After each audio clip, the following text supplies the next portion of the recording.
Saudara bersuka cita? Ya, kapan lagi saudara kita bersuka cita dan di tempat yang benar, di rumah Bapa kita. Amin. Baik, kita sudah diberkati oleh puji-pujian, kita boleh bersuka di dalam Tuhan. Dan malam hari ini saya tinggal menyimpulkan puji-pujian yang tadi. Dari awal sampai akhir semua berkaitan dan semua tentang janji Tuhan di dalam hidup kita. Saudara. Ya, baik Bapak Ibu, jemaat yang dikasihi Tuhan. Terima kasih kepada Bapak Gembala yang memberikan kesempatan untuk saya belajar berbagi firman Tuhan malam hari ini. Dan ayat yang menjadi pokok perenungan kita malam hari ini di dalam Bilangan pasalnya yang ke-13, ayatnya yang ke-30. Bilangan 13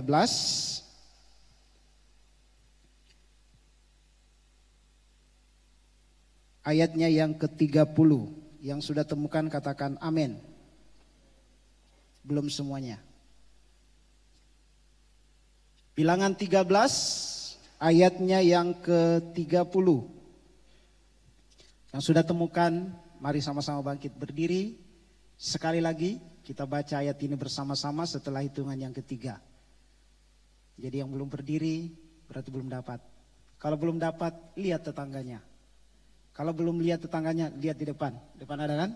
Ya. Siap? Haleluya. Mari kita baca 1, 2, 3. Kemudian Kaleb mencoba menenteramkan hati bangsa itu di hadapan Musa.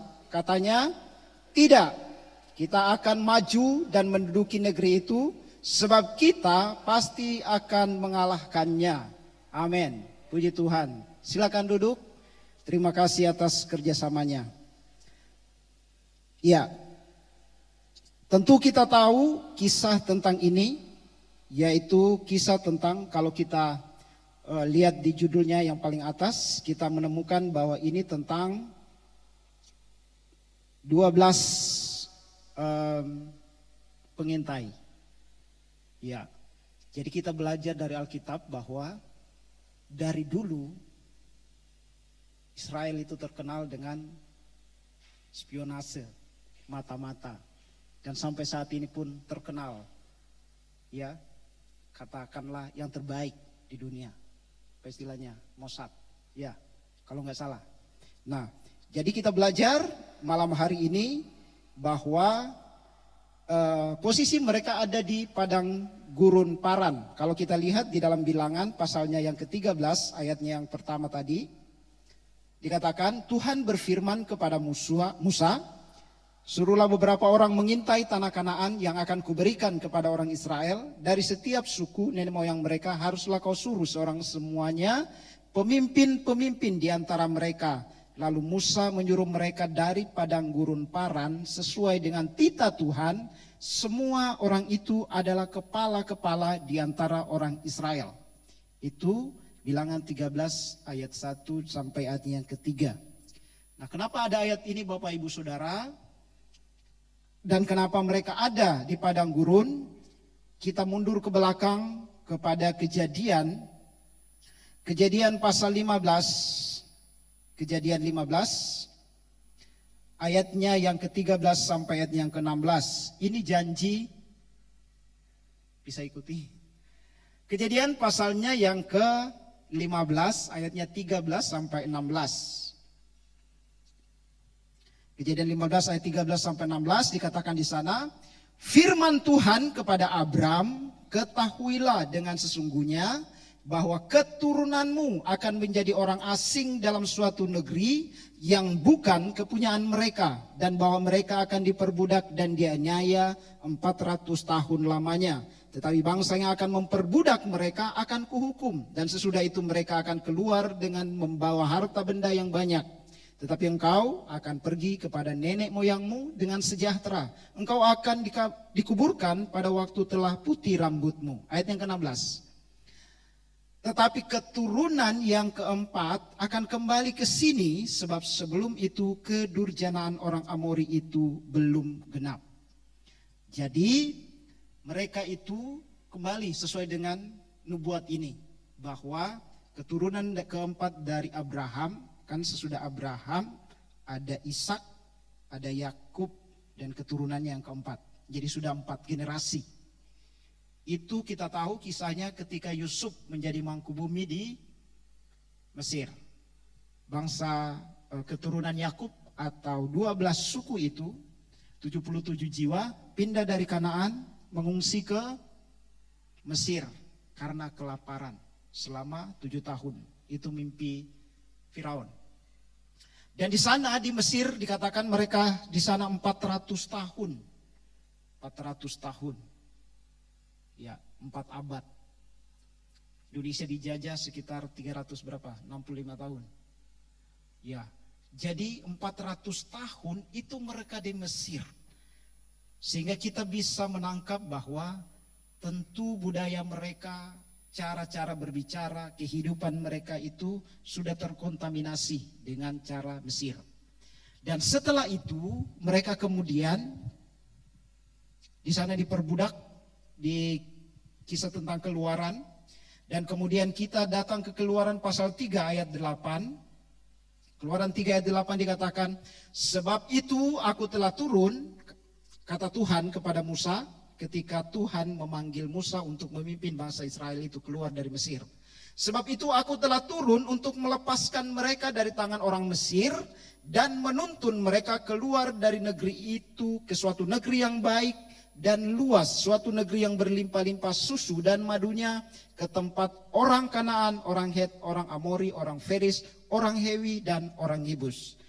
Ayatnya yang ke-17 dikatakan, Keluaran 3:17, jadi aku telah berfirman, aku akan menuntun kamu keluar dari kesengsaraan di Mesir, menuju ke negeri orang Kanaan, orang Het, orang Amori, orang Feris, orang Hewi, dan orang Yebus, ke suatu negeri yang berlimpah-limpah susu dan madunya. Ya, diulang-ulang. Jadi ini berkaitan atau kita boleh garis bawahi bahwa tanah perjanjian yang dijanjikan oleh Tuhan kepada bangsa Israel, awalnya dari Abraham kepada keturunannya, dan saat itu ada di bawah pimpinan Musa, itu dibawa ke tempat di mana berkat itu berlimpah. Digambarkan dengan susu dan madu. Ya, kalau Bapak Ibu perlu tahu lagi tentang berkat ini, bisa lihat di YouTube khotbah Bapak Gembala mengenai susu dan madu ini. Jadi mereka sudah berjalan dari Mesir, keluar dari Mesir, kita semua tahu kisahnya. Dan saat itu mereka sudah ada di perbatasan, di padang gurun Paran. Dari Mesir sampai ke tempat itu sekarang, padang gurun Paran, itu kira-kira setahun lebih sedikit, setahun. Jadi mereka itu lama di kaki Gunung Sinai, karena di sana mereka mendapat ke-10 firman, kemudian ada banyak peraturan-peraturan termasuk membuat tabernakel Musa. Lalu kemudian mereka berjalan dan sampai ke perbatasan tanah Kanaan. Jadi kalau kita gambarkan, kalau altar ini adalah tanah Kanaan, kira-kira Gurun Paran itu ada di sana, di tempat musik itu kira-kira. Jadi sudah mau masuk. Ya, sudah setahun mereka berjalan, sekarang mereka siap-siap untuk memasuki tanah perjanjian. Saatnya mereka akan mengecap janji Tuhan. Sehingga ketika kita datang ke ayat yang ke-13, mereka itu disuruh untuk mengintai, untuk melihat bagaimana keadaan tanah itu, apakah baik. Di ayatnya yang ke-18, Bilangan pasal 13 ayat 18. Dan amat-amatilah bagaimana keadaan negeri itu, apakah bangsa yang mendiaminya kuat atau lemah, apakah mereka sedikit atau banyak, dan bagaimana negeri yang didiaminya, apakah baik atau buruk, bagaimana kota-kota yang didiaminya, apakah mereka diam di tempat yang terbuka atau di tempat yang berkubu, dan seterusnya. Jadi mereka dikasih misi untuk melihat hal-hal itu. Dan mereka melakukannya, lalu mereka, ayat 25, sesudah lewat 40 hari pulanglah mereka dari pengintaian negeri itu dan langsung datang kepada Musa dan Harun dan segenap umat Israel di Kades, di padang gurun Paran. Mereka melaporkan segala yang mereka lihat, segala yang mereka saksikan, segala yang mereka temukan. Dikatakan ayat yang ke-27, mereka menceritakan kepadanya, kami sudah masuk ke negeri kemana kau suruh kami, dan memang negeri itu berlimpah-limpah susu dan madunya, dan inilah hasilnya. Janji Tuhan kepada bangsa Israel sudah di depan mata, tinggal sebentar lagi. Tetapi kemudian ayat ke-28, hanya bangsa yang diam di negeri itu kuat-kuat dan kota-kotanya berkubu dan sangat besar. Juga keturunan Enak telah kami lihat di sana. Orang Amalek diam di tanah Negeb, orang Het, orang Yebus dan orang Amori diam di pegunungan. Orang Kanaan diam sepanjang laut dan sepanjang tepi sungai Yordan. Ayat ke-30 yang kita baca tadi. Kemudian Kaleb mencoba menenteramkan hati bangsa itu di hadapan Musa, katanya, tidak, kita akan maju dan menduduki negeri itu sebab kita pasti akan mengalahkannya. Dan kalau kita baca ayat 31, 32, 33, dari 12 pemimpin-pemimpin yang mewakili 12 suku, 10 orang, 10 pemimpin itu menggambarkan hal yang menakutkan tentang tanah perjanjian. Dan hanya 2 orang, yaitu Yosua dan Kaleb, yang punya iman yang besar. Kaleb berkata, tidak, kita akan maju dan menduduki negeri itu sebab kita pasti akan mengalahkannya. Ayat 31 dikatakan, tetapi orang-orang yang pergi ke sana bersama-sama dengan dia berkata, kita tidak dapat maju menyerang bangsa itu karena mereka lebih kuat daripada kita. 1, mereka katanya, dan memang faktanya, lebih kuat dari kita. Itu yang mereka lihat. Kemudian juga mereka menyampaikan kepada orang Israel kabar busuk tentang negeri yang diintai mereka dengan berkata, negeri yang telah kami lalui itu untuk diintai adalah suatu negeri yang memakan penduduknya. Selanjutnya, semua orang yang kami lihat di sana adalah orang-orang yang tinggi-tinggi perawakannya. Juga kami lihat di sana orang-orang raksasa, orang Enak yang berasal dari orang-orang raksasa, dan kami lihat diri kami seperti belalang, demikian juga mereka terhadap kami. Jadi dia membandingkan antara musuh mereka, orang-orang yang akan ditaklukkan, orang-orang yang Tuhan sudah perintahkan untuk dimusnahkan, dan yang timbul adalah ketakutan. Dan rupanya ketakutan itu menular. Sehingga kalau kita datang ke pasal 14, suasana masih hal yang sama. Ketakutan. Takut untuk meraih apa yang Tuhan janjikan kepada bangsa itu. Nah, dari sini pun kita bisa belajar Bapak Ibu bahwa walaupun Tuhan sudah menjanjikan sesuatu, Tuhan mengizinkan kita untuk melewati suatu tantangan, untuk suatu pergumulan.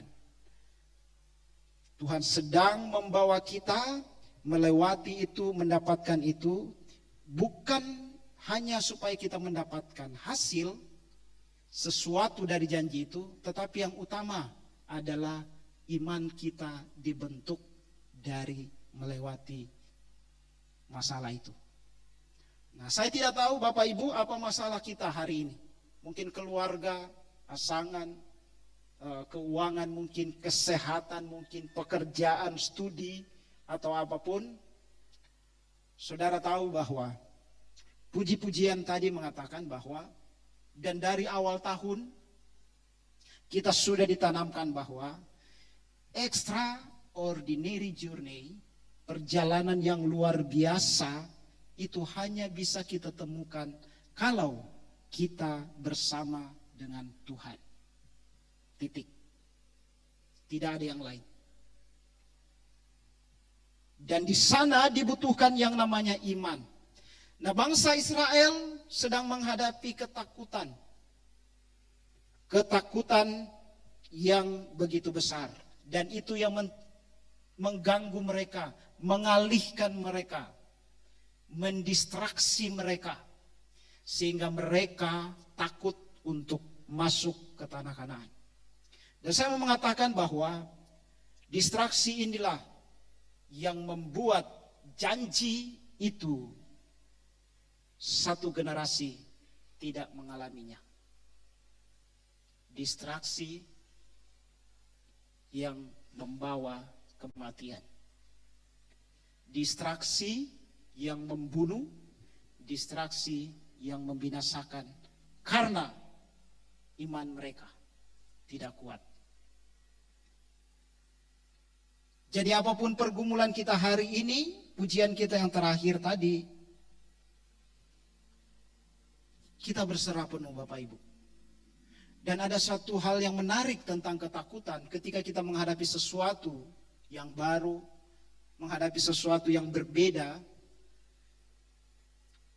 bahwa dibalik dari setiap ketakutan-ketakutan kita itu, kalau Tuhan sudah pimpin kita, kalau Tuhan sudah menyertai kita, kalau Tuhan yang memerintahkan kita untuk menjalani itu, Tuhan akan bersama dengan kita. Dan dibalik ketakutan itu, kita sedang selangkah lagi untuk mengalami mujizat Tuhan. Di balik dari setiap masalah, pergumulan, ketakutan yang kita hadapi itu, di sana ada mujizat. Dan nanti kita akan lihat lebih dalam lagi mengenai hal itu.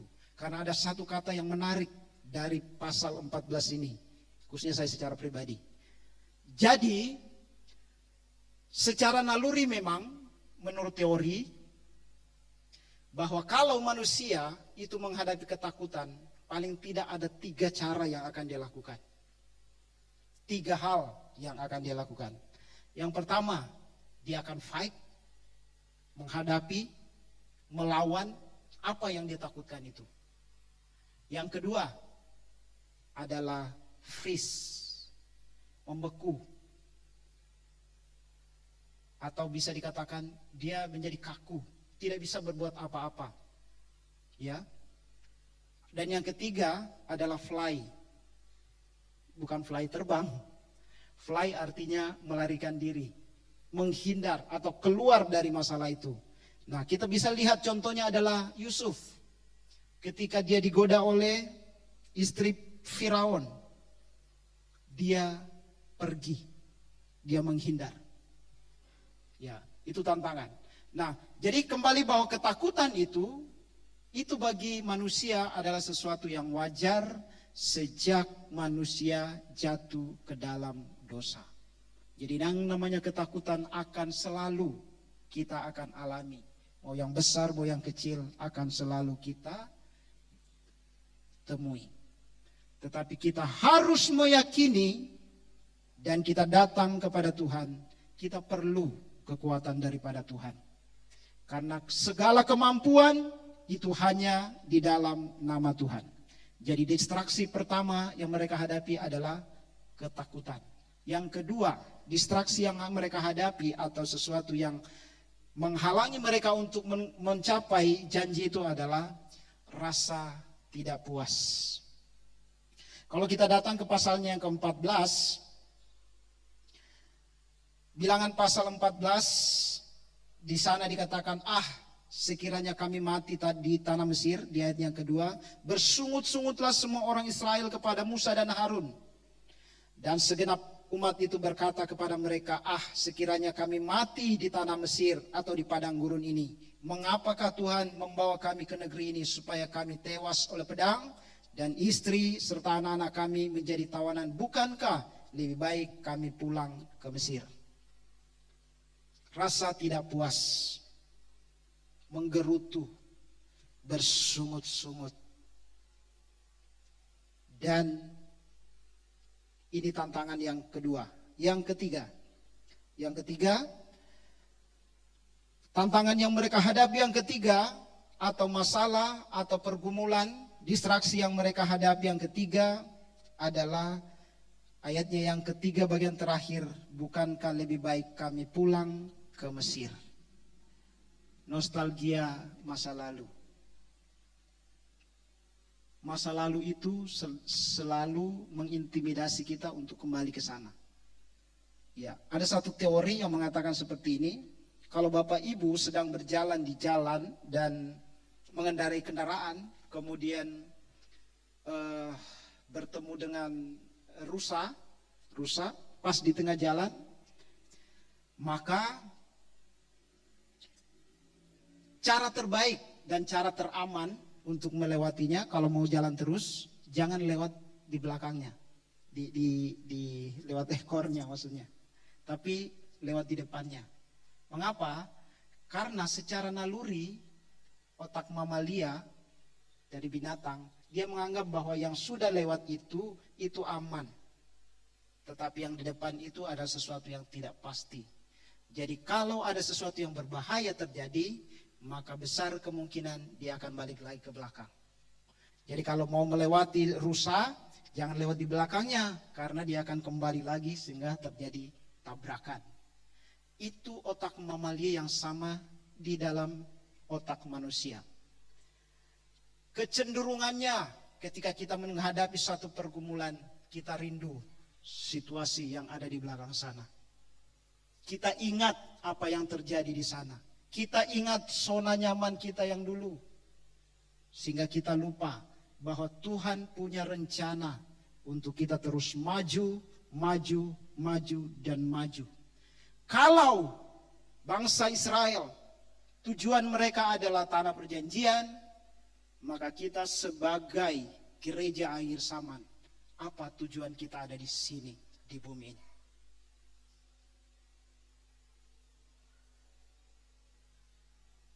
Apakah kita kebetulan saja lahir di sini, lahir jadi orang Indonesia dari suku-suku sekian? Apakah hanya kebetulan? Firman Tuhan di dalam Mazmur 139 bahwa Tuhan sudah merencanakan jauh-jauh sebelum kita lahir. Dia sudah punya rencana buat saudara dan saya. Sehingga keluarga di mana bapak, ibu, saudara lahir itu Tuhan sudah rencanakan. Bukan kecelakaan kalau Anda lahir di sana. Karena itu keluarga terbaik yang akan membentuk saudara dan yang akan Tuhan mau gunakan saudara berfungsi di sana. Jangan pernah menyesali tempat kelahiran saudara, apalagi keluarga, saudara, dan sebagainya. Tuhan sudah merencanakan bahwa di sanalah tempat terbaik untuk menempa saudara. Dan Tuhan punya rencana. Kita semua, keturunan Adam dan Hawa. Firman Tuhan di dalam 1 Petrus mengatakan, Tuhan mau semuanya selamat. Tidak ada seorang pun yang binasa. Jadi perjalanan kita di bumi ini sementara, Bapak Ibu. Cuma sebentar. Ya. Paling lama 100 tahun kita ada di sini. Kalaupun mungkin ya lebih-lebih 120 tahun. Sama seperti Musa, itu umurnya 120 tahun. Ya. Dia ada di perjalanan selama 40 tahun. Sehingga masuk akal kalau waktu Musa dipanggil untuk memimpin bangsa Israel ini keluar dari Mesir, membawa ke tanah Kanaan, itu 5 kali Musa itu tawar-menawar dengan Tuhan. Ya, kenapa? Umurnya sudah tua, 80 tahun, Bapak Ibu. Ada yang berumur 80 tahun di sini? Ya, semuanya di bawah kan? 80 tahun itu saatnya untuk merawat cucu dan sebagainya. Tapi dia diberi satu tanggung jawab, memimpin bangsanya keluar dari Mesir untuk menggenapi janji Tuhan, masuk menguasai tanah Kanaan. Dan kita, gereja akhir zaman, kita adalah yang pertama, warga kerajaan Allah. Jadi kerajaan kita bukan di sini, tempat kita ada di sono, di dalam kekekalan, Yerusalem baru. Wahyu pasal 21 ayatnya yang kedua, kalau nggak salah. Wahyu 21 ayatnya yang kedua. Jadi saudara, Bapak Ibu, kita semua, gereja Tuhan, kita sedang menuju ke sana. Kita sedang dipersiapkan di dunia ini untuk sama-sama nanti pulang ke Yerusalem baru. Dan aku melihat kota yang kudus, Yerusalem yang baru, turun dari sorga, dari Allah yang berhias bagaikan pengantin perempuan yang berdandan untuk suaminya.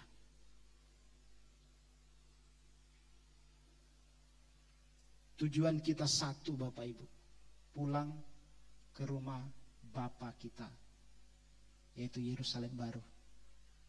Yang kedua, siapa yang akan pulang ke sana? Ayat di sana mengatakan bagaikan pengantin perempuan. Kita ini adalah gereja. Semua kita ini disebut gereja. Dan kita semua disebut dengan pengantin perempuan. Kita ini mempelai perempuan yang sedang mempercantik diri. Apanya yang dipercantik? Tentunya bukan wajahnya, tetapi karakternya. Wahyu 19 ayatnya yang ke-8. Wahyu 19 ayat yang ke-8. Wahyu 19 ayat yang ke-8, ini perjamuan anak domba. Dan kepadanya dikaruniakan supaya memakai kain lenan halus yang berkilau-kilauan dan yang putih bersih. Lenan halus itu adalah perbuatan-perbuatan yang benar dari orang-orang kudus. Itu yang sedang kita bentuk di sini, Bapak Ibu. Memiliki karakter yang sama dan serupa dengan Yesus. Saya dulu berpikiran rasanya itu tidak mungkin. Dan kalau kita mengandalkan kekuatan kita, yes, itu tidak mungkin. Tapi karena kita punya firman dan Roh Kudus, itu memungkinkan kita untuk menjadi serupa dengan Yesus. Jadi apapun yang kita lakukan di dunia ini, sepanjang hari, sepanjang waktu, sepanjang minggu ke depan, ingatlah, tempat kita bukan di sini, tapi di rumah Bapa di sorga.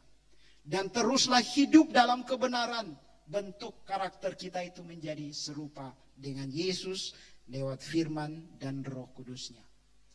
Ayatnya yang ke-9. Kita kembali ke Bilangan pasalnya yang ke-14 ayat yang ke-9. Ini yang saya maksudkan tadi. Bilangan pasalnya yang ke-14 ayatnya ke-9 dikatakan, hanya janganlah memberontak kepada Tuhan dan janganlah takut kepada bangsa negeri itu, sebab mereka akan kita telan habis. Yang melindungi mereka sudah meninggalkan mereka, sedang Tuhan menyertai kita. Janganlah takut kepada mereka. Ini perkataan daripada Yosua dan Kaleb. Ayat yang ke-6. Tetapi Yosua bin Nun dan Kaleb bin Yefune yang termasuk orang-orang yang telah mengintai negeri itu mengoyakkan pakaiannya dan berkata kepada segenap umat Israel, negeri yang kami lalui untuk diintai itu adalah luar biasa baiknya. Yerusalem baru yang ada di dalam kekekalan itu jauh lebih mulia, lebih luar biasa daripada tempat kita di bumi ini. Jadi kalau di sini kita menderita, puji Tuhan supaya kita tidak betah tinggal di sini. Karena rumah Bapa kita itu ada di sana. Dan semua kita ini, kalau kita pulang nanti, pulangnya ke rumah Bapa. Jangan ke rumah tetangga. Amin. Pulanglah ke rumah Bapa di sorga. Dan saudara tahu bahwa satu generasi angkatannya Yosua dan Kaleb itu dikira-kira sekitar 2 sampai 3 juta jiwa. Kita ini ada berapa orang ini? Ada yang tadi yang hitung berapa? Ada 80, 100. Ini aja sudah banyak. Dan memimpin orang banyak itu bukan hal yang mudah. Dan saudara tahu bahwa dari generasi Yosua dan Kaleb yang jumlahnya kira-kira 2-3 juta jiwa itu hanya 2. Yosua dan Kaleb yang diizinkan masuk ke tanah perjanjian. Sebagian besarnya mati. Distraksi yang membunuh satu generasi.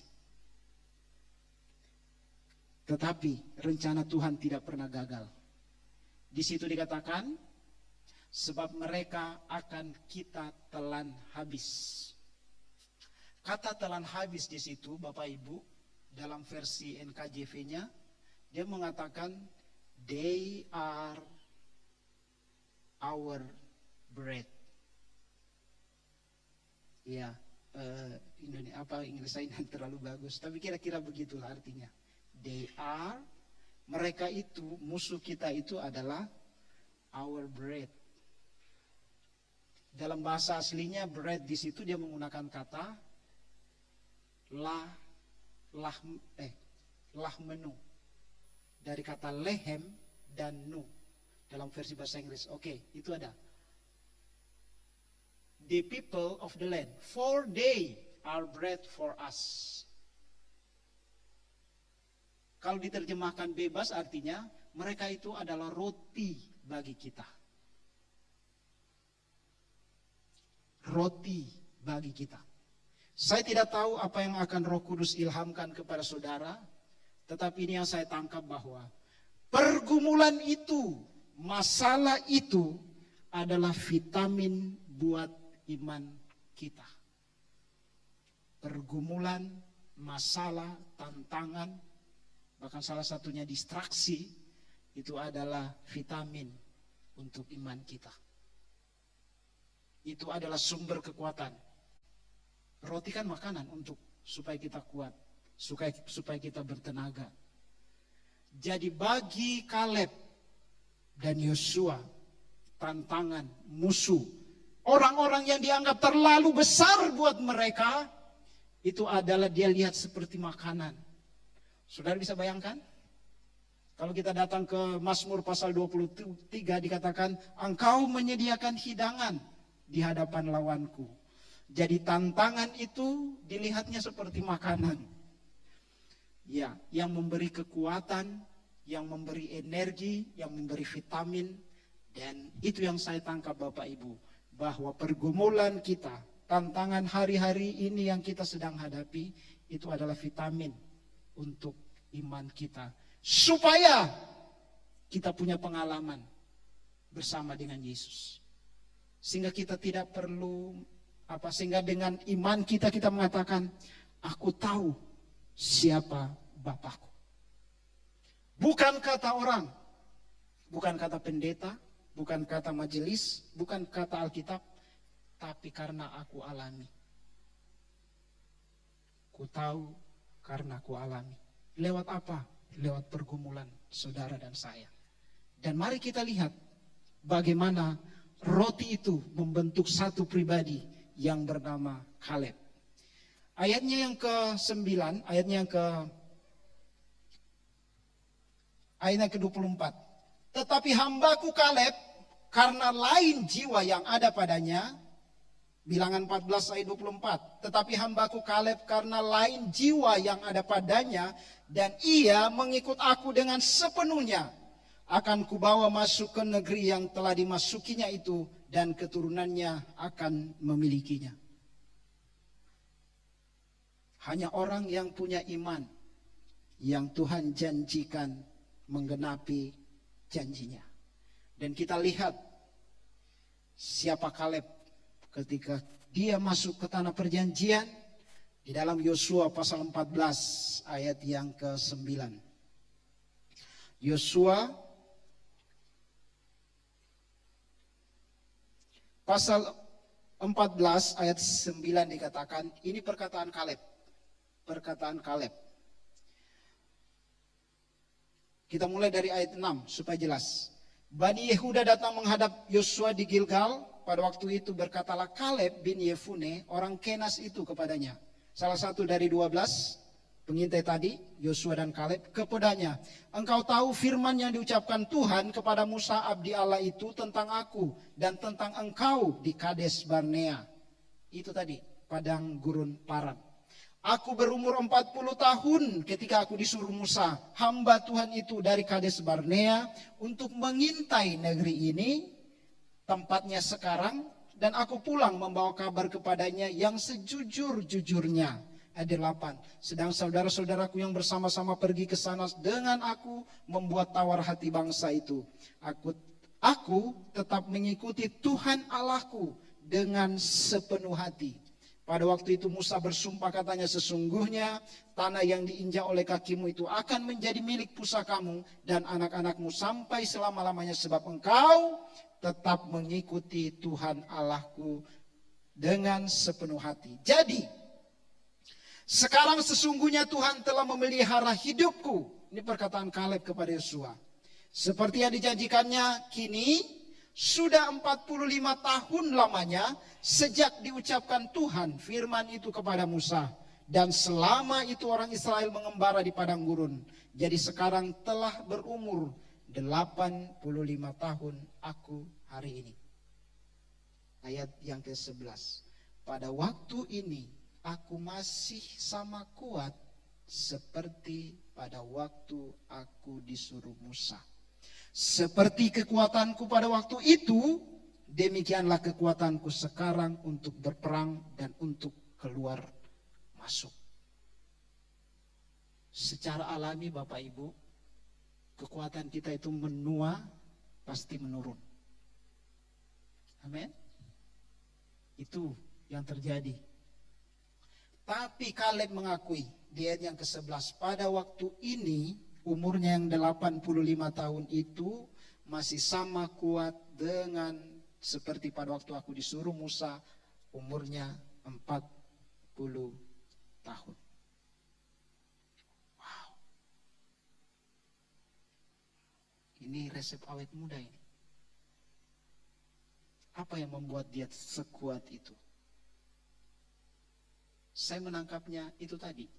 Bilangan 14 ayat 9. Lah menu. Lehem nu. Roti kita. Pergumulan itu adalah roti, adalah sumber tenaga, sumber kekuatan untuk imannya. Sehingga kalau rohaninya kuat, itu akan berdampak kepada fisiknya, berdampak kepada jiwanya. 85 tahun, tetap kuat. Karena itu Bapak Ibu, tetap kuatlah di dalam mengiring Tuhan.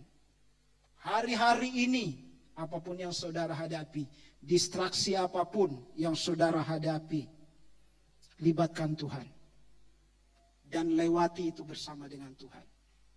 Dia berjanji akan menyertai kita selama-lamanya. Selama-lamanya. Bukan hanya di sini, bukan hanya besok, lusa, dan seterusnya, tapi selama-lamanya. Kenapa Bapak Ibu? Tuhan sudah menginvestasikan hidupnya di dalam saudara dan saya. Kematiannya di atas kayu salib. Tuhan rindu karya keselamatan itu selesai dengan baik. Dan saudara dan saya, kita semua, setelah dunia ini berakhir, atau mungkin kiamatnya khusus, maksudnya kan perginya mungkin tidak bersamaan, tetapi mau bersama-sama kita pulang atau sendiri-sendiri, kita tahu bahwa rumah tujuan kita adalah rumah Bapa di sorga.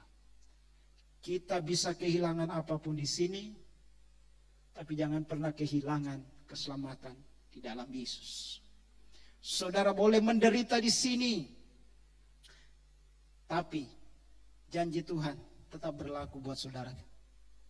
Yang membuat kita kuat, karena kita tetap berharap bergantung sepenuhnya kepada Tuhan. Izinkan Yesus, Roh Kudusnya, firman-Nya bekerja dalam saudara, membentuk kita hari lepas hari, hari lepas hari. Kita menjadi serupa dengan Tuhan. Jangan berbalik karena sebuah pergumulan di depan. Tapi doakan, hadapi, dan pujian tadi katakan berserah penuh. Kalau Tuhan yang memimpin kita, kalau Tuhan yang menghendaki kita untuk melakukannya, Tuhan akan menyertai kita sampai pada akhirnya. Saya mengundang main musik untuk maju ke depan. Dan ingat, Tuhan menghendaki kita semua pulang ke rumah Bapa di sorga. Ya, tapi yang sekarang, ada yang mau duluan? Tuhan masih mempercayakan kepada saudara keselamatan secara pribadi. Dan mari kita kerjakan karya keselamatan itu, karena masalahnya keselamatan yang kita terima ini, kita tidak bisa numpang kepada orang lain. Keselamatan adalah urusan pribadi kita dengan Tuhan. Jadi bangunlah diri kita masing-masing dengan kebenaran firman Tuhan. Tetap di dalam persekutuan, dalam doa, persekutuan dengan saudara seiman. Rindukan tempat ini Bapak Ibu. Rindukan hadiratnya setiap waktu. Sampai tugas kita di sini selesai. Amin. Perjalanan yang luar biasa ini, pastikan kita akhiri dengan baik di rumah Bapa yang kekal. Saudaraku, hidup kita di sini hanya sementara. 100 tahun atau 120 tahun itu waktu yang sangat pendek dibandingkan dengan kekekalan. Kekekalan itu tidak ada batasnya. Tidak ada batasnya. Ya, tidak ada batasnya. Saudara bisa bayangkan tidak ada batasnya?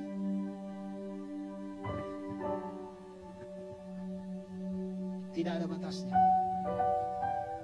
Bukan 1 abad, bukan 1 milenium 100.000 tahun ya. Bukan 1000 milenium, bukan 1.000.000 milenium, selama-lamanya. Dan yang menentukan itu adalah di sini, di bumi ini. Karena itu, berjuanglah untuk iman kita masing-masing. Kerjakan keselamatan yang telah kita terima. Dan kita ajak orang lain. Keluarga kita, saudara kita, rekan kerja kita. Sebanyak yang Tuhan mau jangkau lewat hidup saudara dan saya. Itu misi kita di bumi ini. Tapi pastikan kita masing-masing terus melekat dan mengenal Bapa kita di surga. Sehingga apapun yang kita hadapi, kita punya satu keyakinan yang besar, bahwa yang terbaik Tuhan sedang kerjakan dalam hidup saya. Tuhan sudah mengerjakan dan sedang mengerjakan yang terbaik menurut versinya Bapa kita.